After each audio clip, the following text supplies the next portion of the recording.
오늘은 금융자산을 현금으로 투자하면 안 되는 이유에 대해 말씀드리겠습니다. 금융자산을 현금으로 투자하였을 때 운용수익에 대해 세금은 얼마나 부과되는지, 건강보험료에는 어떤 영향을 미치는지, 그리고 다른 불이익은 없는지에 대해 알아보겠습니다. 먼저 현금으로 투자할 때 부담하게 되는 세금, 준조세 등입니다. 현금을 정기예금으로 예치 시에는 이자소득에 대해 이자소득세 15.4%를 부과합니다. 그리고 현금으로 주식 투자 시에 배당소득에 대해 배당소득세 15.4%를 부과합니다. 이를 IRP, 연금저축 등 연금계좌로 투자상품을 운용 시 발생한 운용수익에 대해서는 과세이연 효과와 5.5%에서 3.3%의 저율 연금소득세만 부담하게 됩니다. 1억 원 기준으로 연간 약 42만 원의 절세 효과가 발생하게 됩니다. 연 이자 배당 소득이 1,000만 원을 초과하면 전체 금액에 대해 장기요양보험료를 포함하여 약 8%의 건강보험료가 부과됩니다. 연 이자 배당 소득이 1,000만 원을 초과하고 재산세 과표 기준이 5억 4천만 원을 초과하면 건강보험료 피부양자에서 탈락됩니다. 연 이자 배당 소득이 2천만 원을 초과하면 재산세 과표 기준과 관계없이 건강보험료 피부양자에서 탈락됩니다. 직장가입자가 이자나 배당소득이 연 2천만 원을 초과하면 초과분에 대해 건강보험료를 추가 부담해야 합니다. 연 이자 배당소득이 2천만 원을 초과하면 초과분은 종합소득 과세 대상이 됩니다. 연 이자 배당소득이 2천만 원을 초과하면 금융소득 종합과세 대상자가 됩니다. 금융소득 종합과세 대상자가 되면 ISA 즉 개인종합자산관리계좌와 비과세 종합저축에 가입을 할 수 없습니다. 그러나 IRP나 연금저축 등 연금계좌에서 이자소득이나 배당소득이 발생할 경우에는 피부양자에서 탈락할 염려가 없으며 건강보험료가 부담되지도 않습니다. 그리고 이자소득이나 배당소득이 2천만 원을 넘어도 종합소득 과세가 되지 않으며 금융소득 종합과세 대상자가 되지 않는 것은 물론입니다. 현금으로 여러 개 은행에 정기예금 예치를 하고자 할 때는 은행마다 계좌를 개설해야 하며 한 은행에 계좌를 개설한 후 다른 은행에 계좌를 개설하려면 20영업일을 기다려야 합니다. 고액자산가들은 예금자 보호 한도인 5천만 원을 한도로 자산관리를 하기 위해서는 여러 개 은행과 거래를 해야 합니다. 그리고 한 은행에서 정기예금에 예치한 후에 이를 취소하고 다른 은행의 고금리 정기예금으로 갈아타기가 쉽지가 않습니다. 그러는 과정에 고금리 저축 상품이 없어져 버리는 경우도 있어 쉽게 결정하지 못하는 경우가 많습니다.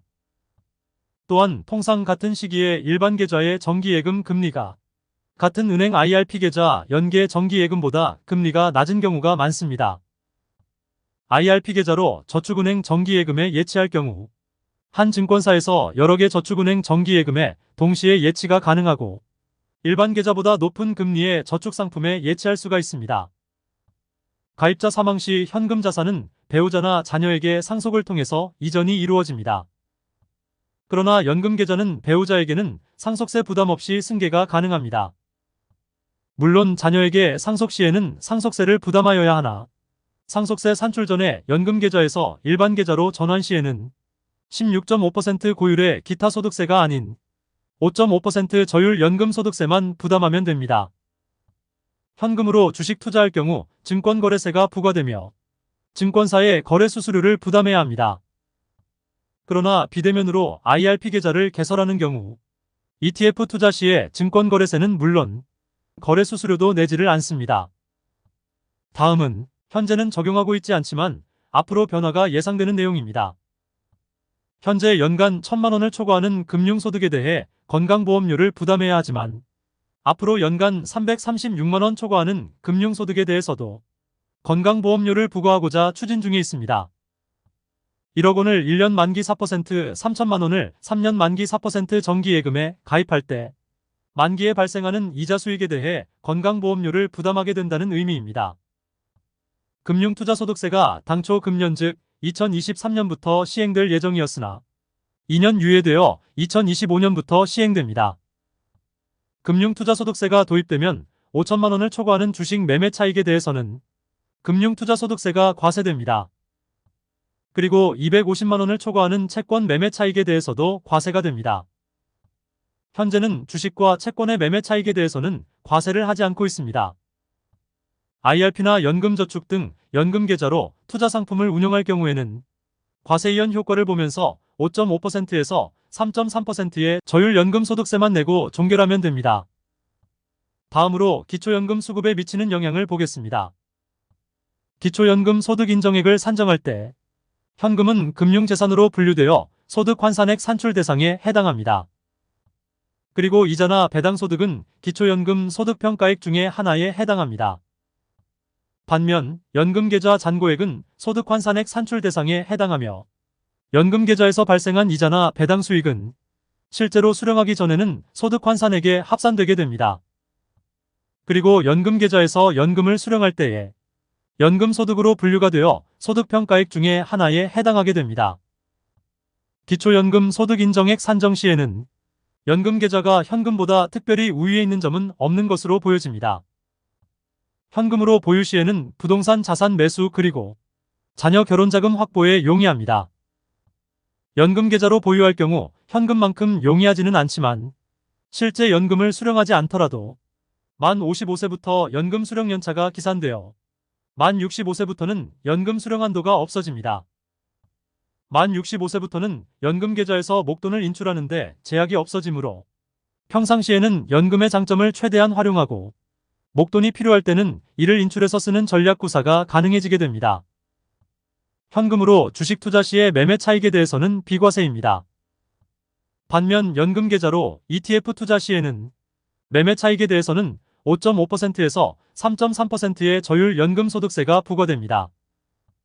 주식 투자는 현금이 연금계좌보다 과세 측면에서 우위에 있으므로 위험선호형 투자 성향인 경우는 일정 금액은 현금으로 보유하는 것도 유효한 전략이라 하겠습니다. 현금으로 보유 시 신협이나 농협 등 제2금융권에 3천만 원 한도 1.4% 저율과세 정기예금 예치가 가능합니다. 만 65세 이상이신 분들은 5천만 원 한도 비과세 종합저축 예치도 가능합니다. 그리고 ISA 즉 개인종합자산관리계좌에 년 2천만 원 예치가 가능합니다. 이러한 비과세, 저율과세 저축상품에 예치할 목적으로 현금을 보유할 필요는 있습니다. 종합적으로 금융자산에 대해 현금과 연금 운용 전략을 말씀드리겠습니다. 먼저 현금으로 투자를 해야 하는 경우입니다. 만 65세 이상이신 분들은 비과세 종합저축 예치를 위해 5천만 원을 현금으로 보유하실 것을 권유드립니다. 배우자께서도 만 65세 이상이시면 총 1억 원을 현금으로 보유하시면 되겠습니다.